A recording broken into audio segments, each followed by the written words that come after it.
Hi everyone, welcome to my channel. आज थोड़ा सा मुश्किल टॉपिक है, तो renal tubular reabsorption and secretion, ठीक है, या फिर आपको एग्जाम में मिल सकता है एज यूरिन फॉर्मेशन, ठीक है। तो ट्यूबुलर रीएब्जॉर्प्शन भी पूछा जा सकता है सेपरेटली, ट्यूबुलर सिक्रेशन भी पूछा जा सकता है सेपरेटली, या फिर यूरिन फॉर्मेशन पूछा जा सकता है जिसमें आपको सब कुछ बताना होगा, ठीक है। थोड़ा सा ट्रिकी है, थोड़ा सा मुश्किल होती है बच्चों को हाउ टू आंसर।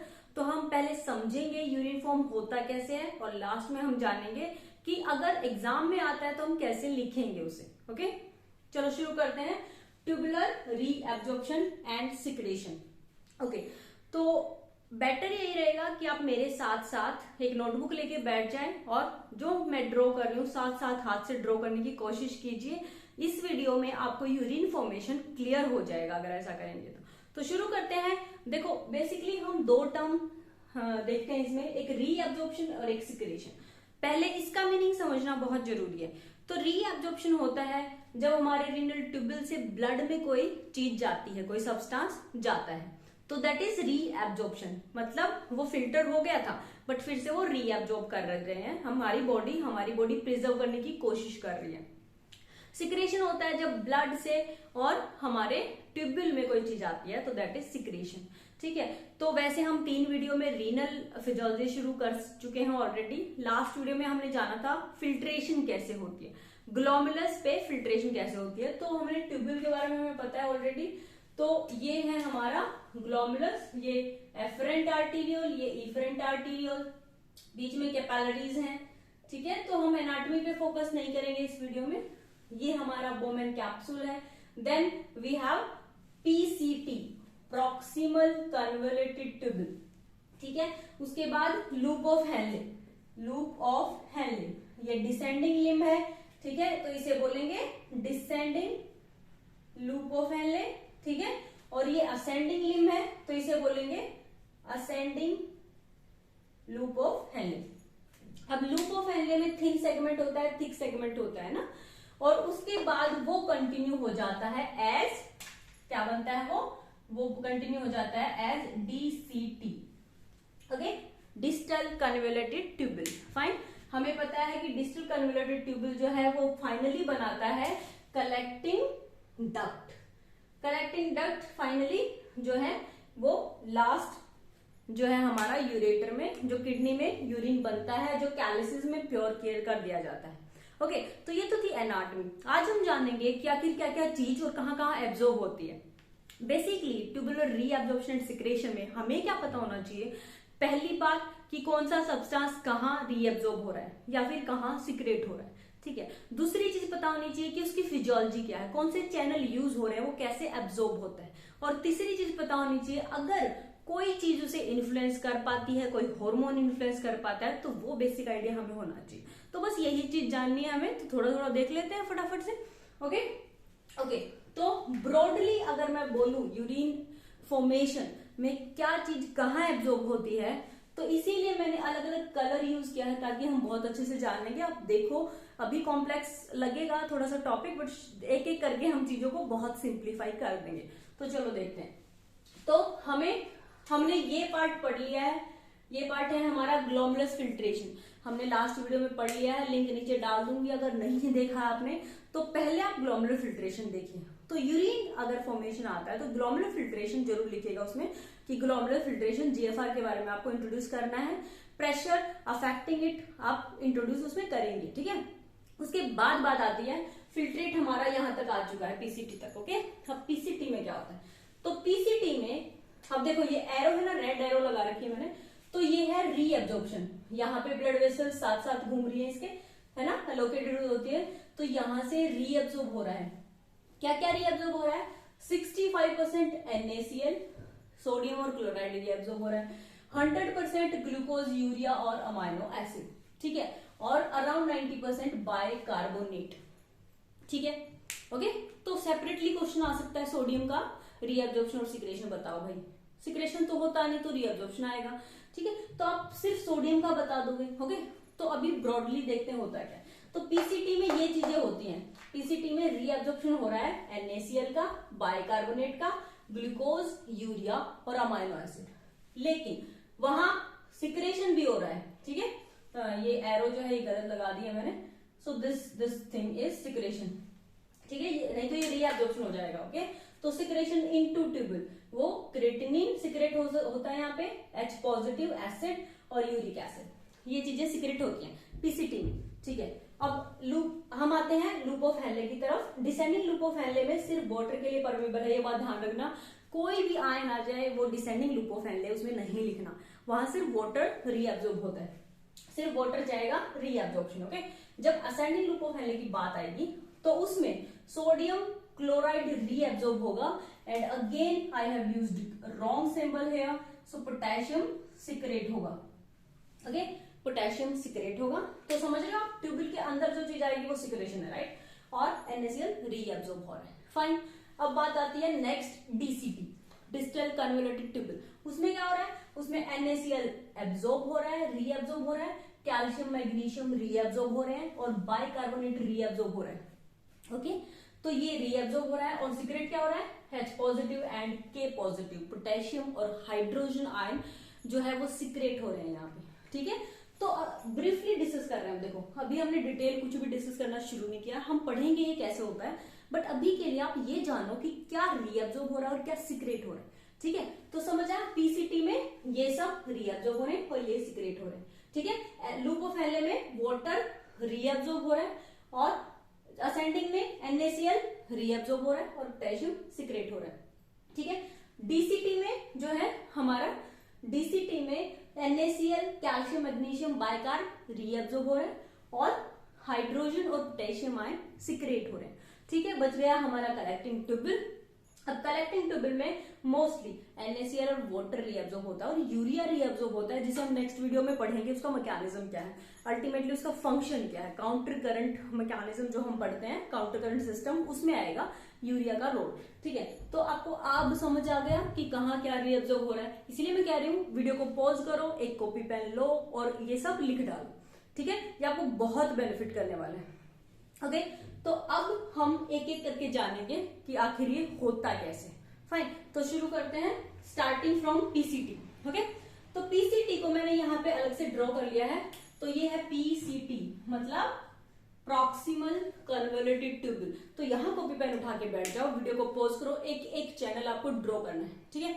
तो देखते हैं, तो मैंने इस तरीके से ड्रॉ किया ताकि आपको समझ आए। ये जो ट्यूबिंग बनाई है मैंने, ये है ल्यूमन, यहाँ यूरिन आ रहा है, ओके, जो हमारा फिल्ट्रेट है वो यहाँ आ रहा है। फाइन, तो अब हम जानेंगे, ये है हमारी एक ब्लड वेसल, ठीक है, ये जो ब्लड वेसल है, और मैंने ये जो सेल ड्रॉ किए हैं ये आपको समझने हैं कि देखो ट्यूबुल है हमारी, ठीक है। तो ये जो मैंने एक सेल ड्रॉ किया है, ये एक ट्यूबुल का सेल है जो मैंने एनलार्ज करके ड्रॉ किया ताकि हम उसकी दोनों मेम्ब्रेन को देख पाए।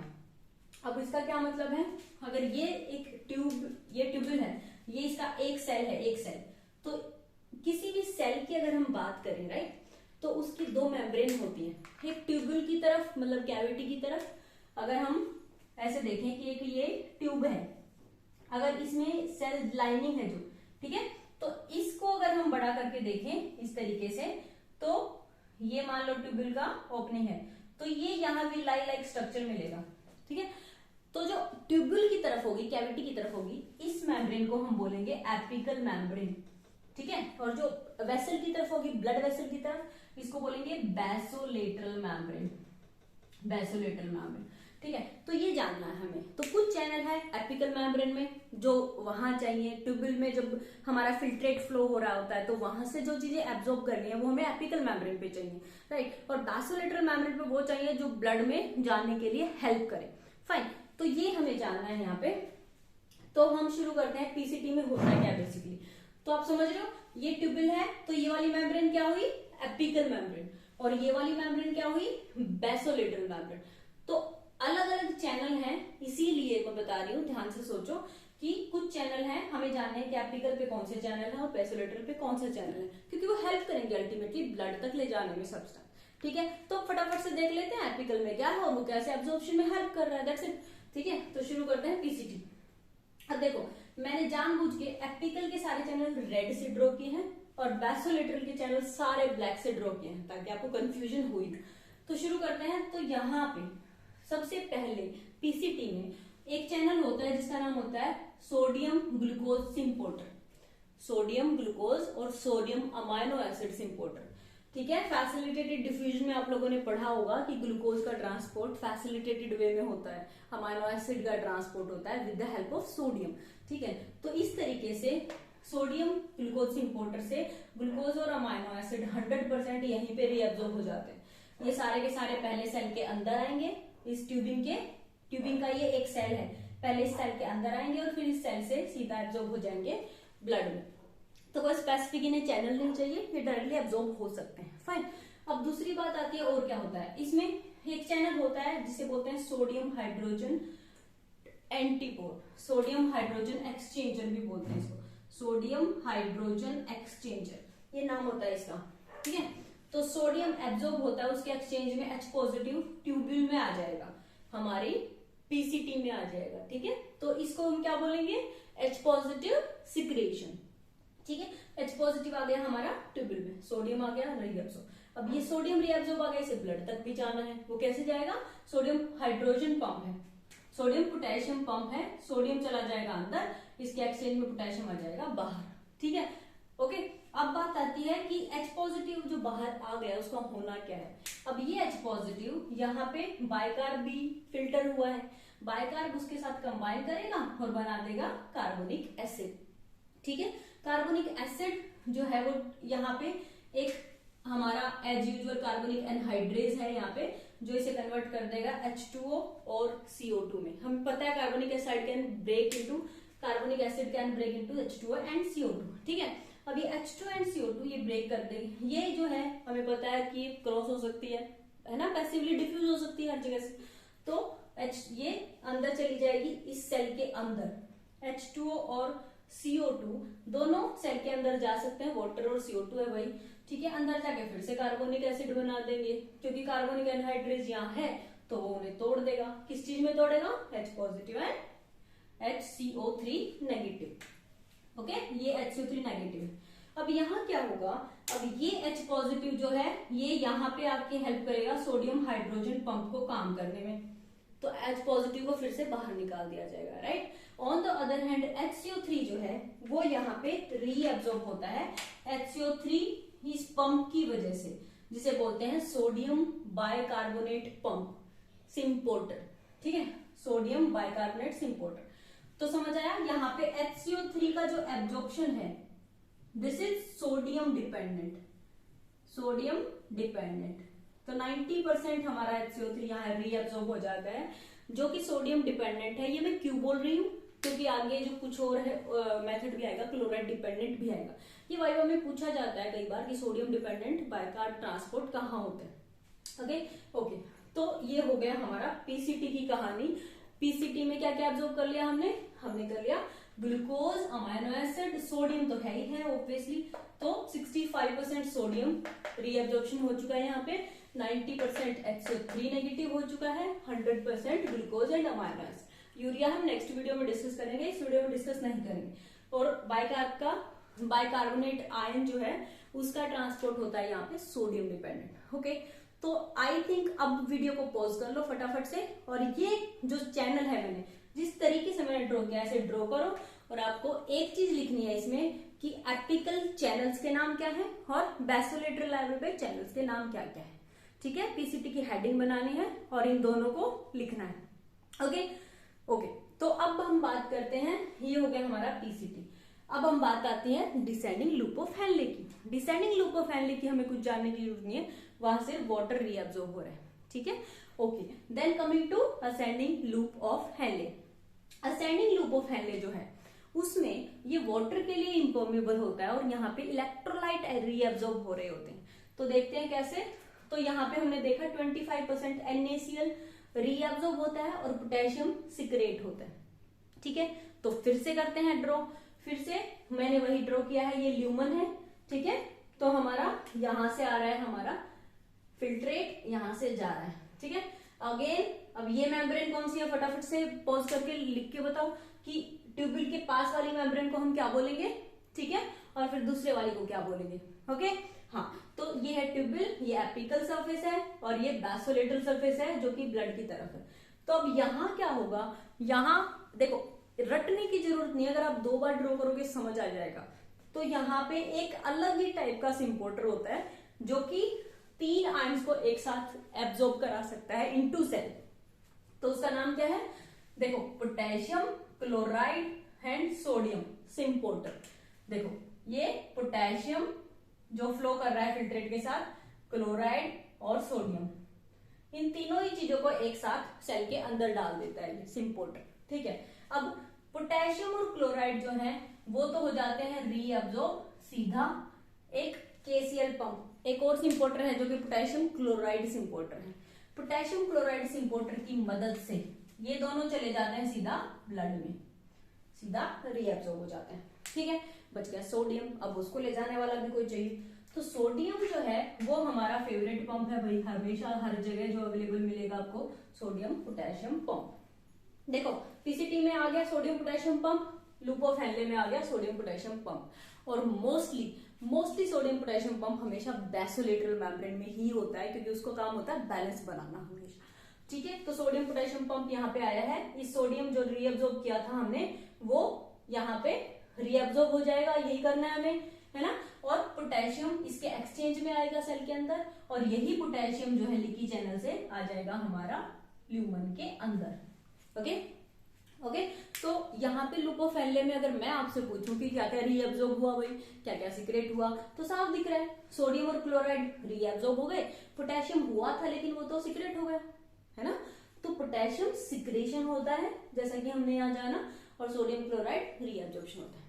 तो आई थिंक आपको समझ आ गया होगा। फिर से वीडियो पॉज करो, फिर से सेल के दोनों सरफेस को ड्रॉ करो ब्लड वेसल के साथ और समझो कि कैसे है कहानी। ओके हाँ, तो असेंडिंग लूप ऑफ हेनले के बाद आता है हमारा डिस्टल कन्वोल्यूटेड ट्यूबुल, डीसीटी।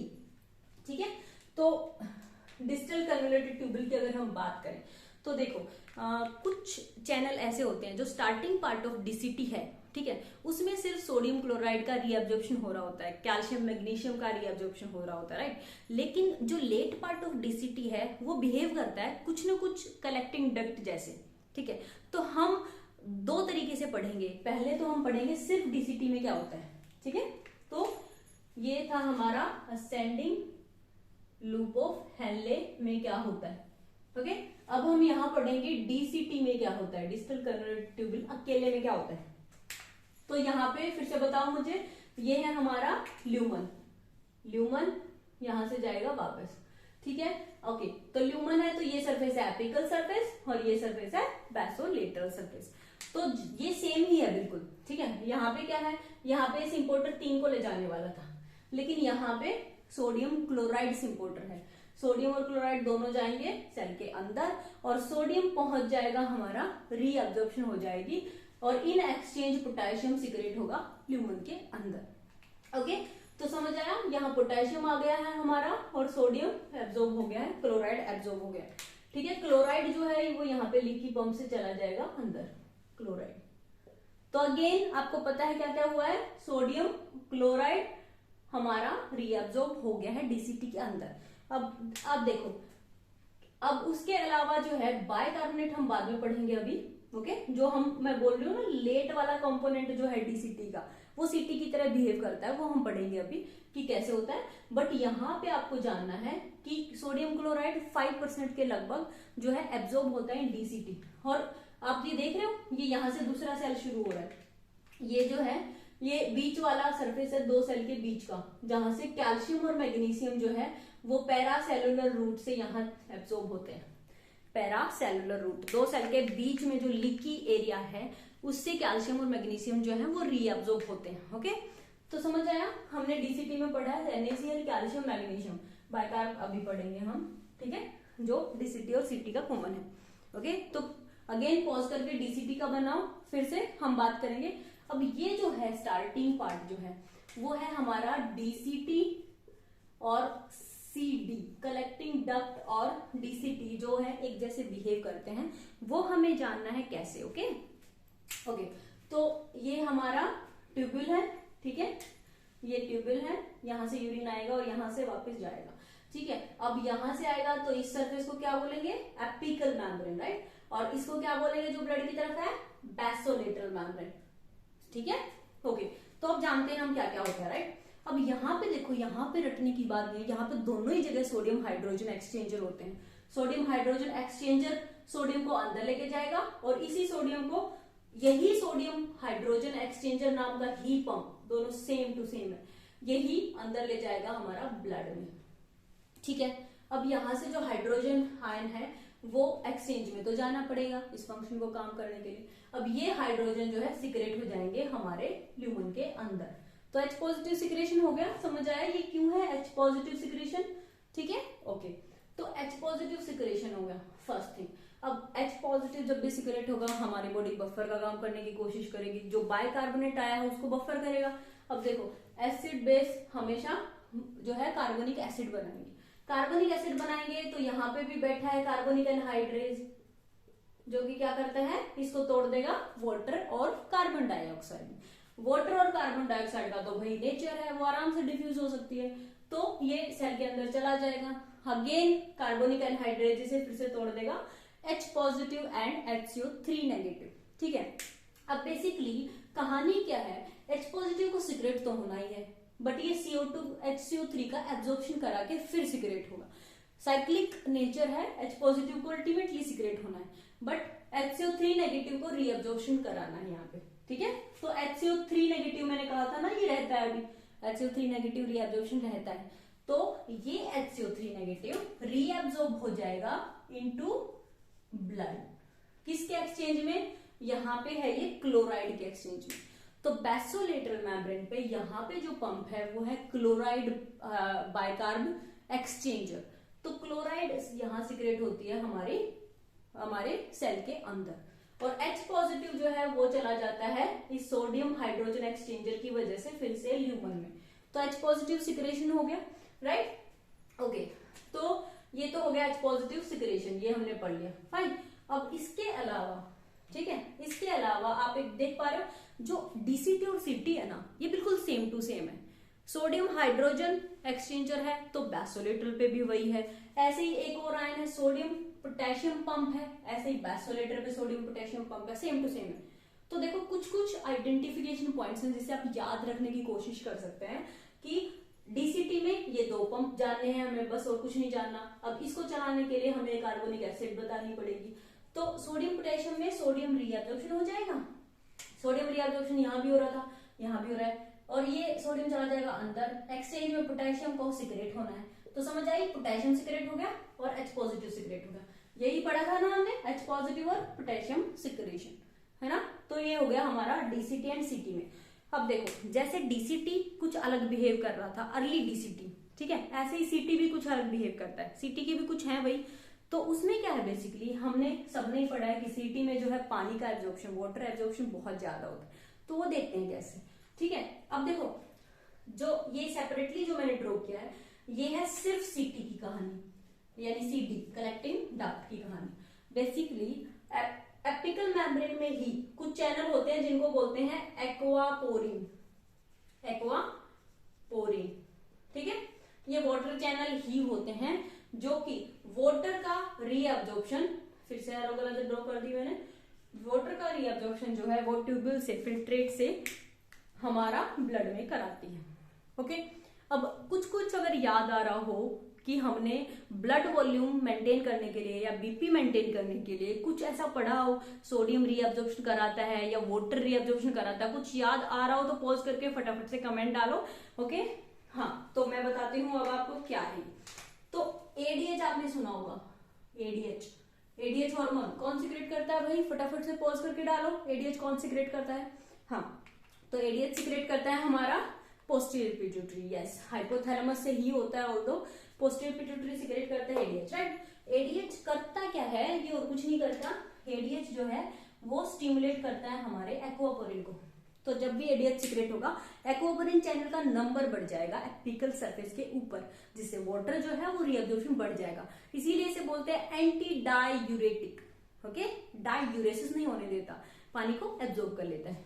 दूसरा एक और चीज, सोडियम रीअब्जॉर्प्शन कौन कराता है, जल्दी से कमेंट बॉक्स में बताओ मुझे, सोडियम रीअब्जॉर्प्शन कौन बढ़ाता है। ठीक है, हमने रास मैकेनिज्म पढ़ा था, रेनिन किसके इन्फ्लुएंस में सोडियम रीअब्जॉर्प्शन बढ़ाता है, जल्दी से बताओ। हाँ, तो ये है हमारा हेल्डो एल्डोस्टीरोन। कौन करता है aldosterone secrete? This is from, हाँ, adrenal gland. Yes, adrenal gland. ठीक है, हमारे किडनी के ऊपर जो एड्रेनल ग्लैंड होती है, हाँ, adrenal cortex part, yes, aldosterone secret कराता है वो। और एल्डोस्टीरोन जो है वो स्टिमुलेट करता है हमारे इन सोडियम पोटेशियम एटीपीएस पंप को। जितने ज्यादा सोडियम पोटेशियम एक्टिव रहेंगे उतना ज्यादा सोडियम रीअब्जॉर्प्शन और पोटेशियम सिक्रेशन होगा। ओके, तो एल्डोस्टीरोन और एडीएच का फंक्शन अब शायद आपको याद रहेगा आगे कि कैसे क्या हो रहा था। ठीक है, तो ये हो गया हमारा सेपरेटली जो है सीटी। अब यहां तक जो है वो सब जितना फिल्ट्रेट होना है वो हो चुका है। अब फाइनली जो फॉर्म होगा, जो बचेगा, वो है यूरिन। ओके, तो इस फिल्ट्रेट को, बचे हुए फिल्ट्रेट को हम बोलेंगे यूरिन, जिसके अंदर मोस्टली नाइट्रोजनस वेस्ट प्रोडक्ट है, कुछ पानी है और कभी कभी आरबीसी और कुछ डब्ल्यूबीसी भी हो सकते हैं। ठीक है, नॉर्मल कंडीशन में नहीं होते, लेस देन 4 सेल्स होते हैं आरबीसी के।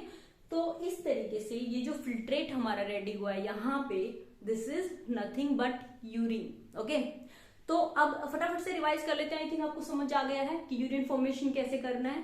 ठीक है, तो यूरिन फॉर्मेशन अगर एग्जाम में आता है तो हम कैसे करेंगे, फटाफट से हम बताएंगे। जीएफआर क्या होता है, फिल्ट्रेट क्या होता है, कितने ml फिल्ट्रेट है, 125 ml पर मिनट। ठीक है, फिल्ट्रेट होता है, अगर लॉन्ग क्वेश्चन आया है फिल्ट्रेट में बता सकते हो आप कि कैपिलरी के कौन से प्रेशर हैं जो फिल्ट्रेट को डिफाइन करेंगे, अफेक्ट करेंगे।